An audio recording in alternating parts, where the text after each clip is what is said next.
everyone. Thank you so much for joining us for the Everywhere Book Festival. This is the YA Truth or Dare stage. We're super excited that you're here and we can see your comments and your questions. So please start letting us know where you're logging in from and what truth questions you want us to answer and what dares you want us to complete. And we got some for ourselves too here. So we're going to have a lot of fun.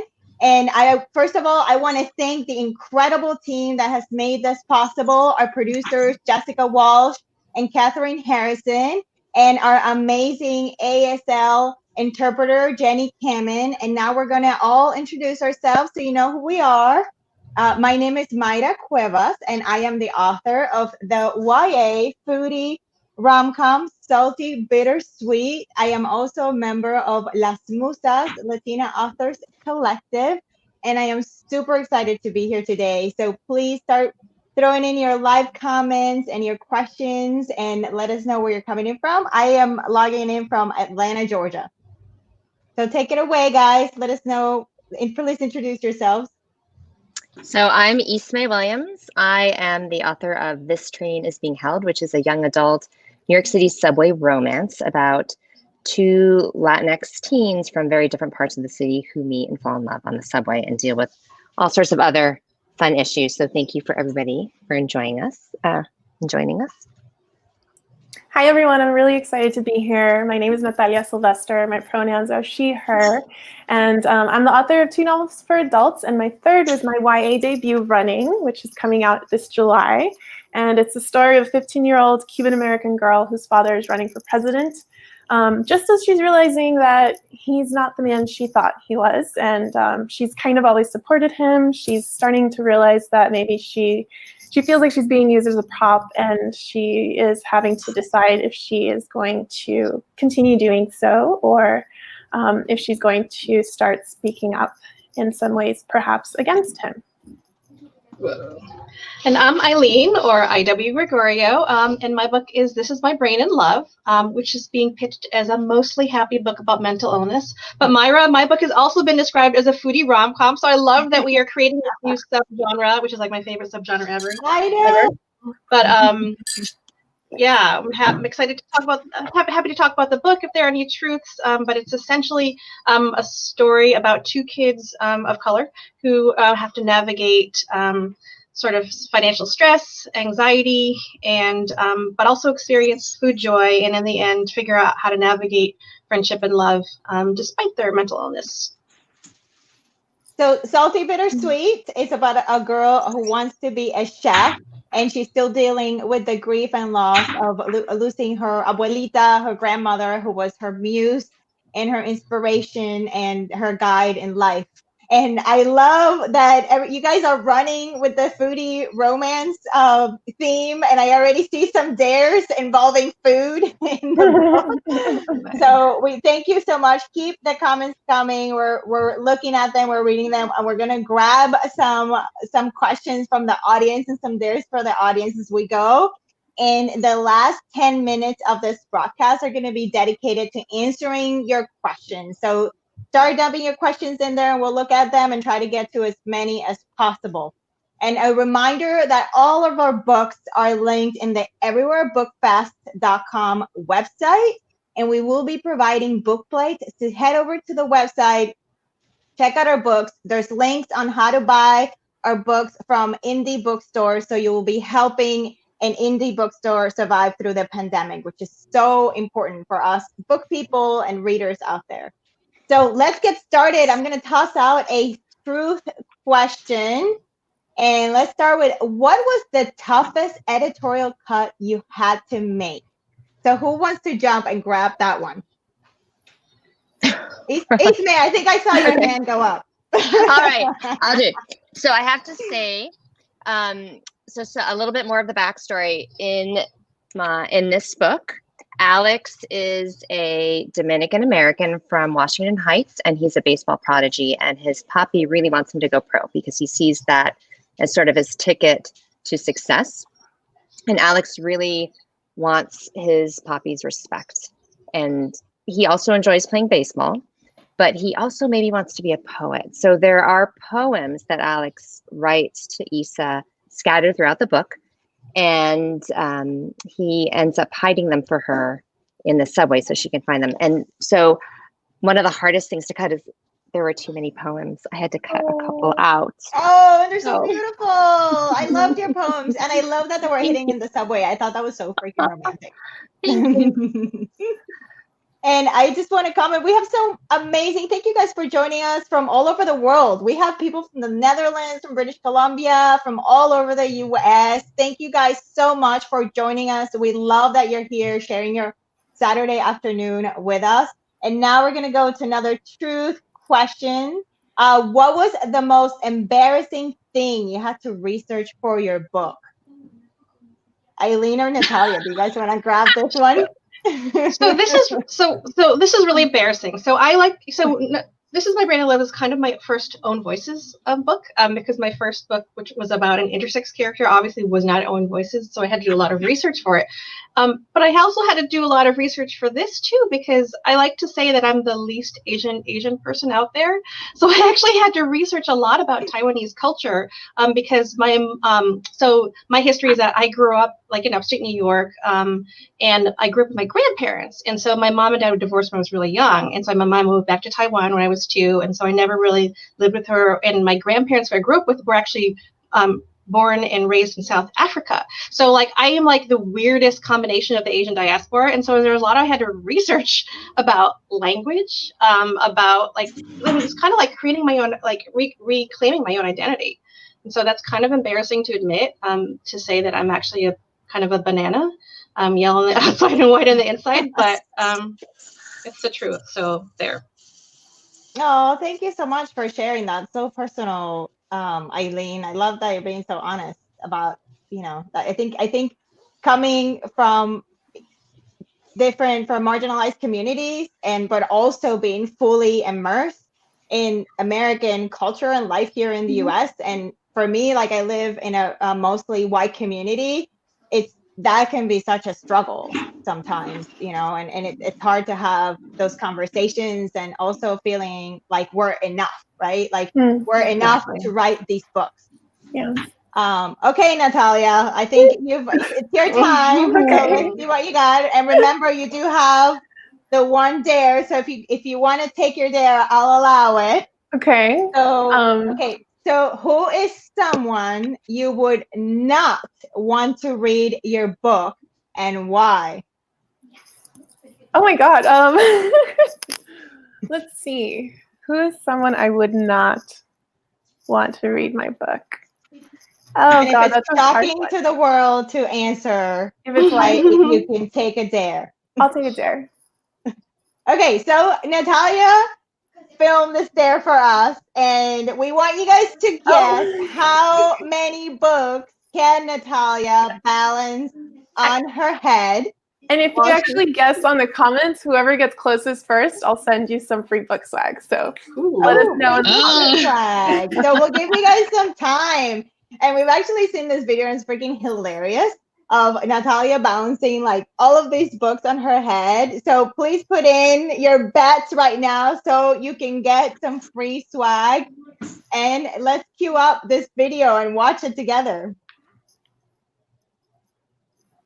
So Natalia, where are you in your backyard? Yeah, this is me in my backyard. I don't know. I felt kind of confident at this point, even though it was really windy. I was kind of like, why did I think to do this where there's so much wind outside when there's so much wind blowing? Whoa. That's like gale force there. Oh my gosh. I mean, props on your posture though. Man. I know. We got four. Oh, we got five. Okay, Whoa. Okay. So I almost hold on. Guess correctly. 5 books.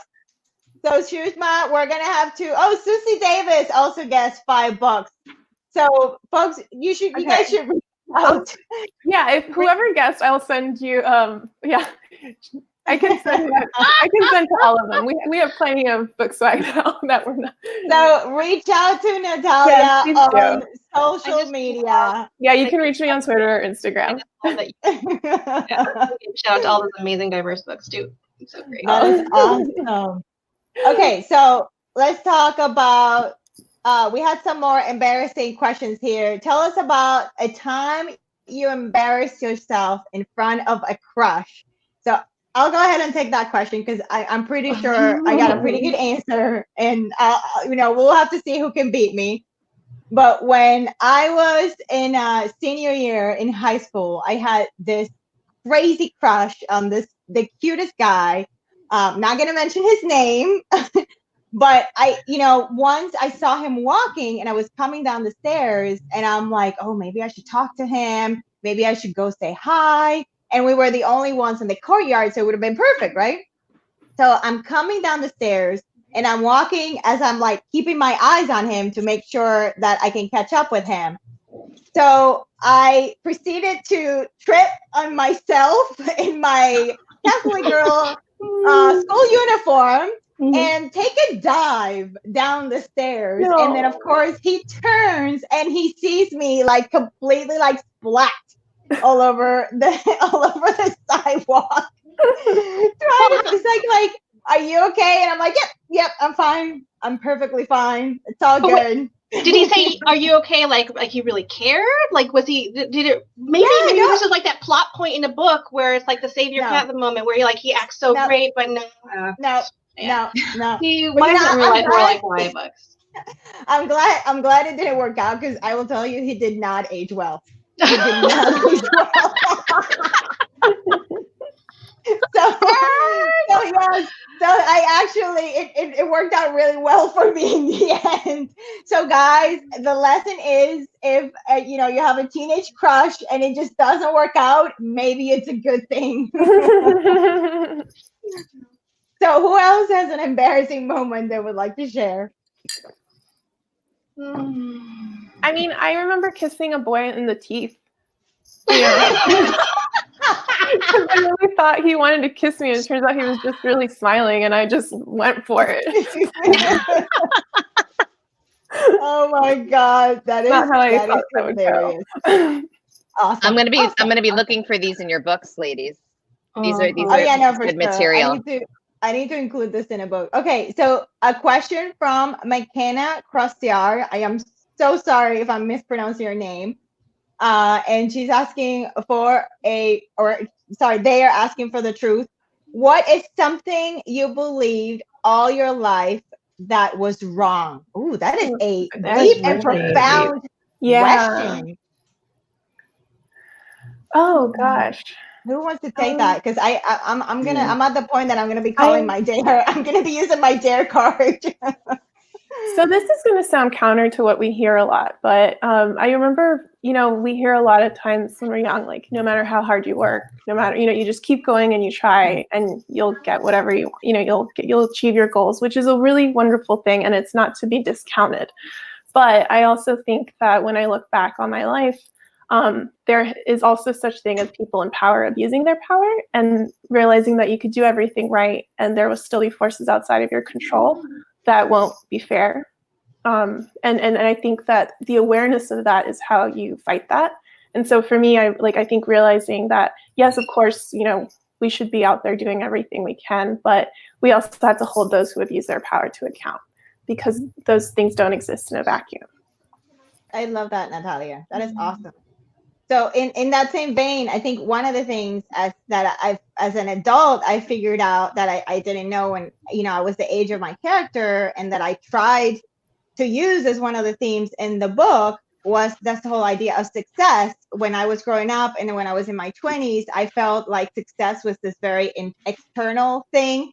I had to achieve certain things. I had to receive certain accolades or certain awards or know the right people or make the right amount of money. And there were these benchmarks that were being set by other people and by external things. And as I grew older and wiser, I realized that success is just very much an internal mindset.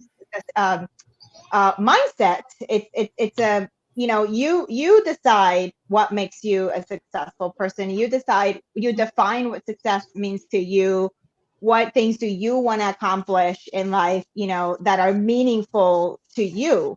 And I tried to take that wisdom that took me 20, 30 years to figure out and put it in, in a story with a 17-year-old to hopefully pass some of that to younger generation. Hmm. One of the things that I think I tried to write into this book that I wish I had known as a teenager is the idea that in being emotional and things like crying was a weakness.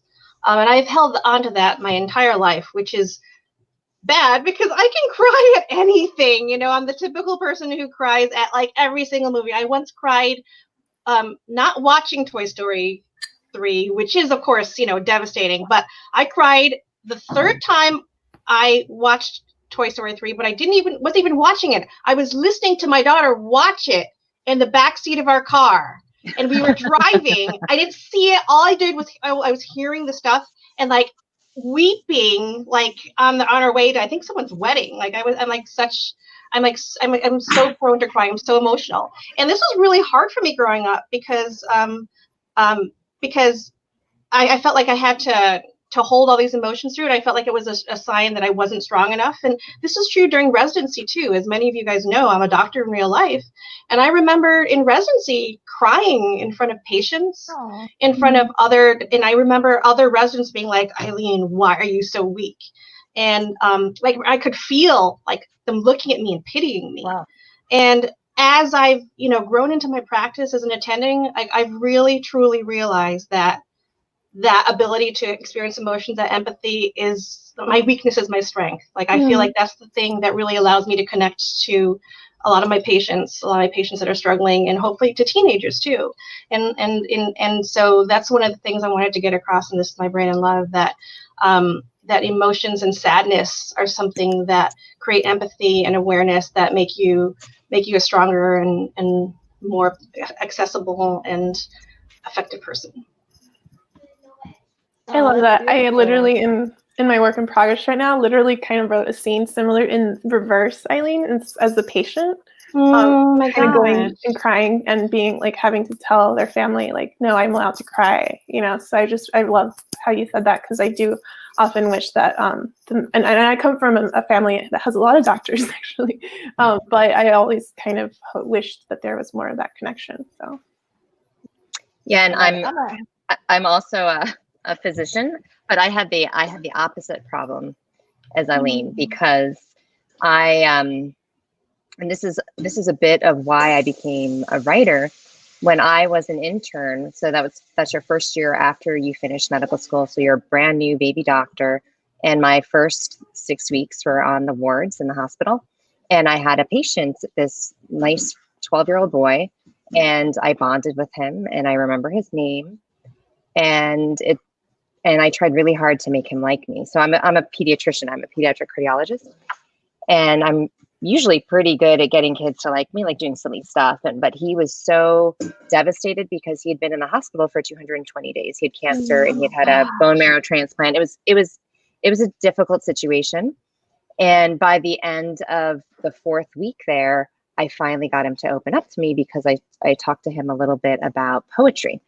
It turned out that since he'd been in and out of the hospital so much, he got cancer first when he was 3, and this was the second time that he had cancer.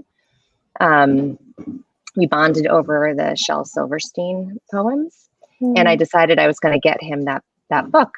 And so it was my first weekend off. It was like the 4th weekend. I'd been on call all of the other weekends, and my now husband, but then we were just dating, said, what are we going to do this weekend? And I said, I want to go to the bookstore because I need to get a book for a patient. And I got it, I wrapped it. And Monday morning, I was there at 6 a.m. in the hospital. And I went into the call room or the team room, where at that time, all of the patients' names and the room numbers are up on the whiteboard. And my patient's name wasn't there. And it was horrible. He had passed away. He had passed away on Sunday. And he was on the floor. He wasn't in the ICU. So this was completely unexpected. And I was devastated, so devastated. And I thought to myself, I'm not going to be able to be a doctor. I won't be able to do this if every single patient affects me this way. And so at that time, I built a wall. I just built it. And then I just practiced. Like I was not a robot. I felt like I could still empathize and connect. but I had my wall so that I could survive, so that my heart wouldn't get broken every time. And it wasn't until I read a young adult novel when I was on bed rest with my third baby that like this novel just like punched a hole through that wall, and it made me feel all these emotions that in a safe space that I hadn't allowed myself to feel before. Can you tell us what that book is? Can you tell us what the novel is? I can. No, yeah, that's like a that's a truth. So I feel like it's a truth or dare, because I know which the novel is, and I definitely think that Myra's done a webinar with me. She knows what the answer is. But I guess my point is that I wanted, it was at that point that I decided I wanted to be a writer, because I wanted to create a similar experience for readers where they could feel emotions and get swept up in the story, because I'd forgotten about all of that. I'd forgotten how wonderful that is to just let your emotions take you away. Because I'd fought with them so hard to keep them away, because I thought it was very unprofessional to be, not just unprofessional, but also like, I had to self-preserve. Yeah.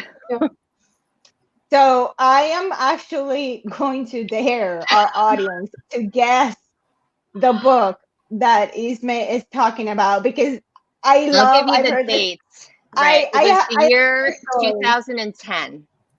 All right. So it's not going to be anything published after 2010.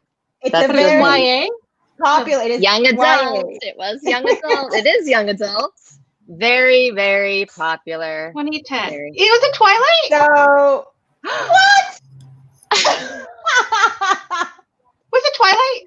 It was totally Twilight. Oh my God. No, I was on the second book when he goes away, and I was bawling, and my husband comes home from work. I'm in the bed bawling, and he's like, "Oh my God, what's wrong?" I was like, "Oh no, it's this book." Yeah. Wow. You are not the first YA author who became a YA writer because of Twilight. Like, I definitely know. I'm a lover, not a hater. More than 3, I think. I mean, so I think it's time for your dare. I think we should do let's bring it out. Let's bring it out. So there were 2. So as I already referenced, so Alex is a baseball player. I am not a baseball player. So the dare was for me to actually hit a ball, which ended up being a wiffle ball, not a baseball.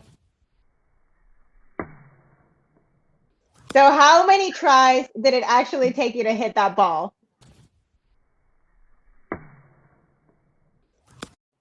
And there was no wind, so I don't have the excuse.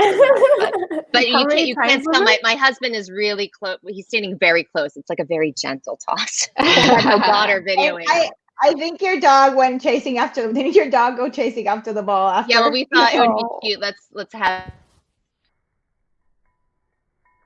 Oh my goodness, what a cutie! Oh my God, that's like the cutest dog ever. I love it.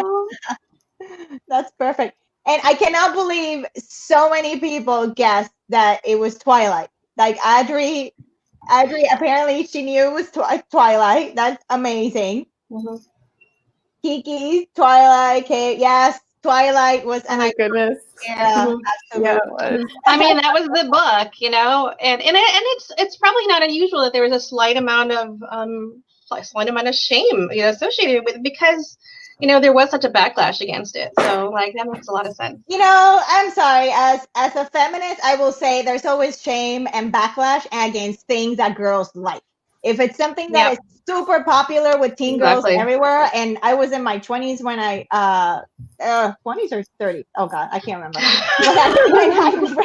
I read the whole series in like 2 weeks, but for some reason, if girls or women are behind something, somehow it becomes the source of shame, and like not good enough. Well, whatever. Like, I love that book. I love the series, and I went to see the movie with my friends, and it was freaking awesome. Yeah.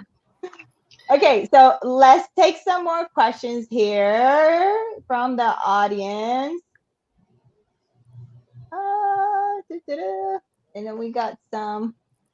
Okay, while you're looking, I want to shout out to Katie's life. I grew up in Utica, so close to Rochester. My uncle actually went to residency there. So Samantha Singleton has a good question. What's one dream from your childhood that you continue to hold on to? Oh, I like that. I know, that is a good one. You guys have some really profound questions. I love this. I mean, Honestly, I feel like I'm living my dream. I wanted to be a doctor. I'm a doctor. I do work part-time. And then this wasn't, I didn't dream as a kid to be a writer. I dreamt I was going to be a doctor like my mother, like my Cuban grandfather. We come from a long line of doctors. But then when I became an adult, I wanted to be a writer, and I'm a writer now too. So it's great. I wanted to have babies. I have 3 gorgeous babies. Yeah, I'm still holding on to those dreams. I wanted to fall in love. I'm still in love with my husband.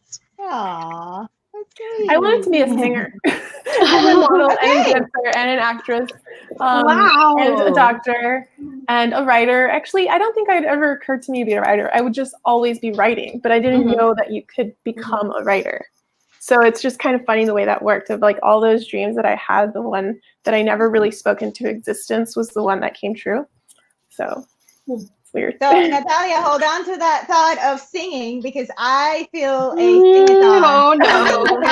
Oh no! After Eileen, do you want to answer the childhood dream question, or do you want to go straight to the sing-a-thon? No. I mean, the childhood dream it's similar to it. You know, I always, growing up in like a really conservative part of upstate New York, where I was one of only 3 people of color, books were my best friends. They were the things that created my moral system, that like made me feel confident and like made me think and learn from other people. And I always wanted to grow up so that I could create those friends for other kids. I mean, I couldn't think of anything more amazing than having my words read by someone across the country, across the globe. And so this is absolutely my dream, being a writer. And I mean, I'll be honest, being a doctor is kind of just like what funds my dream to be a writer. Yeah. That's not entirely true. It does give me a lot of great stories. I mean, it was the inspiration for None of the Above, my first novel. But I mean, being able to interact with awesome authors like you and awesome audience members out there, having people tell me that they cried reading my book or laughed while reading my book, that is absolutely my dream. And thank you guys for reading. I know. I'm right there with you, Eileen, because I feel like I'm living my dream. When I was 12 years old, my parents were going through a really awful divorce. And I found refuge in the novels of so many amazing Latin American authors. I was reading Gabriel Garcia Marquez, 100 Years of Solitude, when I was like 12. I was reading Isabel Allende, Eva Luna, Casa de los Espíritus, and like all these just amazing Latin American, incredible writers who, and I felt myself seen in their books. Like I felt, that my family, my story, my background was validated through their books. And I decided at that time, I want to do this. I want to tell stories like they're telling stories. And I want someone to feel the way that they feel. And because these authors were all journalists before they became authors, I was like, okay, so I'm going to be, that's the way to become an author. It's like, you have to be a journalist first. So I went to journalism school. I've been a producer for CNN for like 15 plus years. You guys do the math. And, it was such a dream for me to be able to write a novel. And it took like several manuscripts and hundreds of like soul crushing moments of rejection, but I did it. I have a book, like it's out, and now others are in the pipeline, and it is absolutely amazing. Like Eileen said, when I hear back from people, and it said I heard back from this mom who shared her book. She read the book and she loved it, and she shared it with her daughter. And she said, I am so happy to be able to have this moment when we can share this book together and have that moment of connection.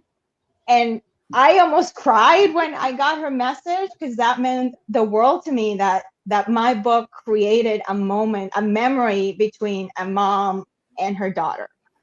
Like, sorry, I'm like, I'm a crier. I'm totally a crier. Okay, but going back to Natalia, I think it's time for the sing-a-thon. Oh no!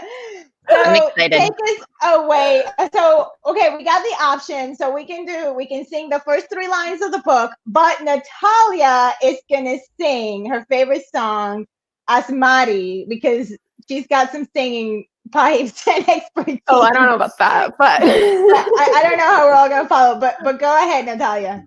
I was thinking, but I can kind of change the lyrics a little, right? Can I like adapt it to the book do a little? your thing. Okay, because Maddie, like, song. this is a book about her finding her voice, and you know, there's actually one scene in the book where she actually tells her mom, like, I feel like I'm just a prop for her, you know, for her dad. So, okay, oh my god, okay, I'm like, sorry, I'm so nervous.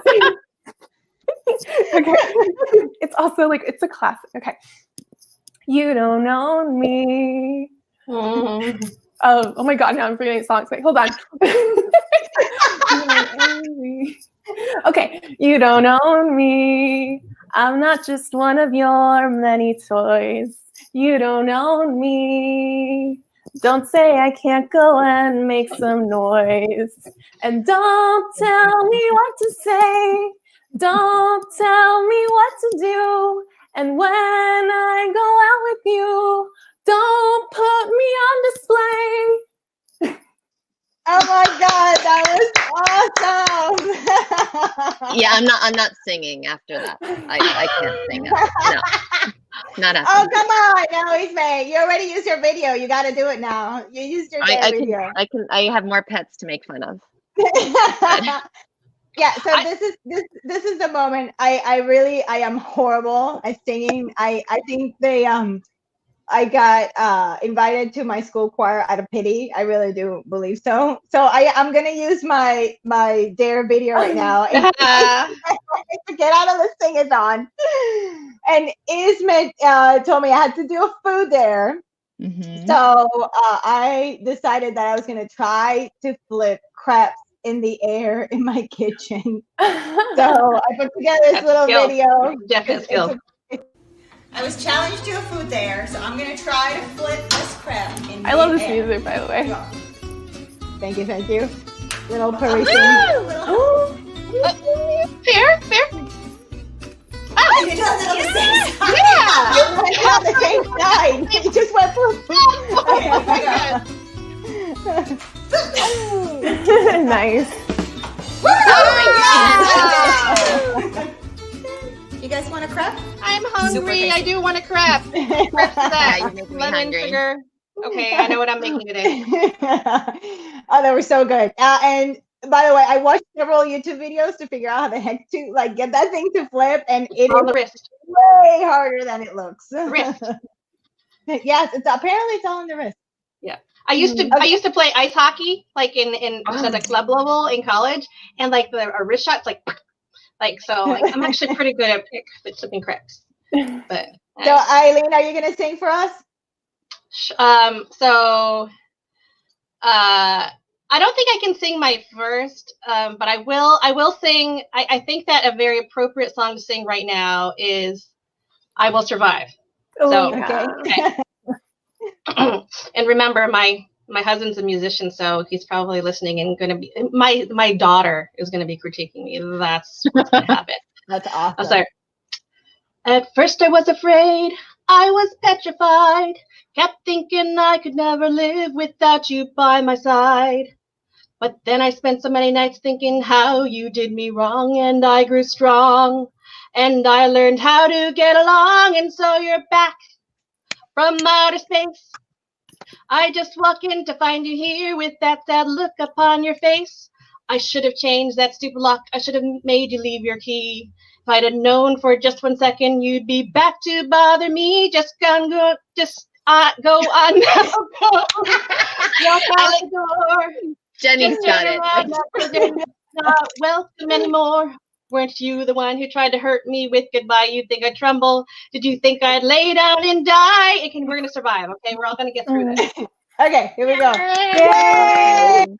I love that Jenny, our ASL interpreter, is dancing as she's translating. And she knows all the lyrics. Awesome.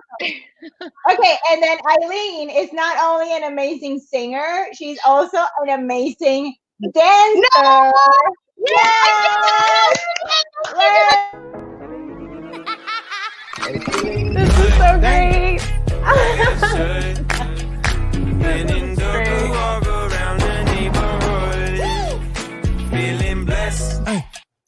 Okay, that's the girl with the was the texting me cutest. for the next, like, okay, literally the first word she's gonna say was like, "Really, Mom? Cringe."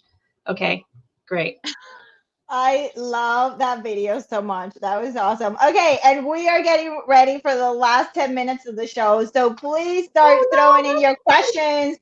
We are gonna try to get through as many questions as I can. I'm gonna start going down the list. Good. Oh, and we have it there. This is from Shushma R.A.R. Garwal. Sorry if I'm pronouncing your name. Who was your celebrity crush when you were younger? And I totally have an answer for that one. Because mine was Ralph Macchio. I'm like, oh my God. Like, I had Ralph Macchio posters. Karate Kid. Yes, Karate Kid. Chiquito. The original Karate Kid was my total crush. And do you remember the Teen Bop magazines? Yes. Oh my God. Come on, Ismée. You really didn't have. I'm older than you. Whatever. Did you have Teen Bop, Eileen? Too many. I had such a big crush on Russell Crowe. Russell Crowe before he turned out to be a total jerk, but like he was like Gladiator and like all the there was at first the Western he was in. That was the very first time he came on my radar. I had such a big crush on Russell Crowe, and then so the first celebrity crush I remember having was Prince. And I think I was like 5, or maybe 6, I forget when, but the first time I saw the Diamonds Are Pearl video, I was just kind of like, something feels like it's awoken in me. Just like watching him. And I didn't fully understand it, but I remember it very, very vividly. Awesome. That's great. Okay, what was your celebrity crush? So my locker in high school was papered with Johnny Depp. What? Yeah, then I saw that Godfather movie with Andy Garcia. Yeah. Human. And then it was Bye Bye Johnny. Right? I know, that's the thing. Ralph Macchio had a little of like Latin lover type thing going on there, like even though it's good. Okay, so Katie's Life is asking, what is your favorite place you ever lived and why? Did it have any effect on your books? Ooh. So I can start because I still live there, which is New York City. So I've lived in New York City since 1999 when I graduated medical school. And I just love it. And it definitely affected my book because subway romance. And I'm looking forward to the city getting back to the way it was. So my book is set in different places of Europe, and I just love to travel. And when I was, I have this vivid memory of being a kid, and my family there is just working class family. We grew up in a rural town in Puerto Rico, so we didn't have a lot of money to do like big vacations or anything like that. So I would dream of leaving the island and going to all these places that were advertised in airline commercials. And so like when I was finally able to work and save money for myself, like the first thing I did was save up and go on a 1-month backpacking trip through Europe.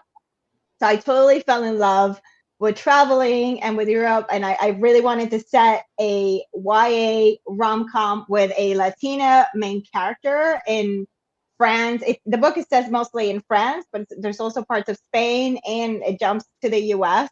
But I loved it. Like that was part of my childhood dream to be able to go to all these places. Can I have a question? Can I have us answer a question that I see? Ridiculous blog at 226. They ask, tell us what your favorite books with LGBTQ characters are. And I'm going to give a shout out to a couple of amazing authors who I consider publisher siblings. One is Ashley Herring Blake, who's Ivy Aberdeen, Letters to the World is my daughter's like one of her favorite books, and is interestingly was actually partially banned at a local school, but we got it unbanned. And the other person I want to give a shout out to is Case and Calendar, who actually was the person who initially acquired This Is My Brain in Love. I consider them my fairy godparent. But their book, Felix Ever After, is coming out very soon, also in this quarantine period. So please, let's support it, because LGBT good books by people of color, especially trans people of color, are so needed at this point. You know, they're just the most extraordinary talent. Not only do they do middle grade, they do YA and adults. Like literally, I think they have 3 or 4 books coming out this year. So it's hard to choose which one, but I'm going to give a plug for Felix Ever After. Yeah. Yes, and I'm going to give a plug to 2 absolutely amazing Atlanta authors. One is Julian Winters, How to Be Remy Cameron. We all love Julian because Julian is amazing. And Kelly Quinlan with Late to the Party. And Kelly's book came out like literally in the middle of the pandemic. But it's just an amazing book. Just check it out. I actually Instagrammed it this morning. So go to my Instagram page and you'll see a picture of the cover there. I'll give a shout out to one of the Las Musas authors, Alex Villasante. Her book, The Grief Keeper, is amazing. It's amazing for so many reasons. And you know, it's an immigrant story, but it's not the immigrant story you're expecting. And it's also a love story, but possibly not the love story you're expecting. So I highly recommend it. I wanted to shout out Les Musa to Taylor K. Mejia's We Set the Dark on Fire, and also the sequel, because it's part of a duology. But it's set in, like, I don't know, it's just, I don't want to give too much away, but it's set in a world in which like every man gets 2 wives, and then there's all sorts of revolution and romance, and it's just it's incredible, and I love it so much. So. That's awesome. So Sam is asking, what is one book that changed your life? I love this book. Just one? Yeah, just one. I mean, I know which is my book. It's like Gabriel Garcia Marquez, 100 Años de Soledad, 100 Years of Solitude. I mean, my life was never the same after reading that book. It was like my first book love affair. And that book is just pure magic. Like if magic itself could come and like form a book, that would be it. And all the other work by Gabriel Garcia Marquez is just as good. But that book, it was the first time that I saw myself as part of a larger literary community. Yeah. Well, I know I've probably said this book many times, but you know, I moved to the U.S. when I was 4, and so I started school not speaking English. And when we got to 1st grade, which was when we started learning to read, I wasn't really fully comfortable with the language yet, and so it was really difficult for me to learn to read because I was not only having to learn English, but I was having to learn to read in it. And so it was like I remember my teacher would kind of put me in the back of the room, and she would have different exercises for me. And reading was just such a struggle for me. And it wasn't until I read Roald Dahl's Matilda that I really kind of started to see reading as like this superpower, because Matilda is a young girl who reads like every book in the library, you know, and I like, definitely there were many other books later on in my life in which I finally got to see other people like me. But for sure, like that was the book that made me, you know, fall in love with reading and kind of see it as a window to a whole world. For me, it was Ellen Raskin's The Westing Game, because the tightness of her writing, the level of detail. I remember a detail like decades later of like someone smiling and you could see the lipstick on their teeth, and like that just encapsulated that character so much. And also that her characters were so flawed. Like, so many of them were so unlikable, and it was so, I mean, the complexity of her cast and the mystery and everything, they made me realize that every single word and detail was important. And guys, thank you so much for joining us. Time has just flown by. I cannot believe our time is up already. I know. Please, thank you so much, Jenny, for interpreting, for doing the ASL interpretation. Oh, we love you. I want to watch this again just to see her. Head over to Everywhere Book Fest to check out our books. There's links there to buy our books. Also, Ismée, Natalia, and I are part of Las Musas.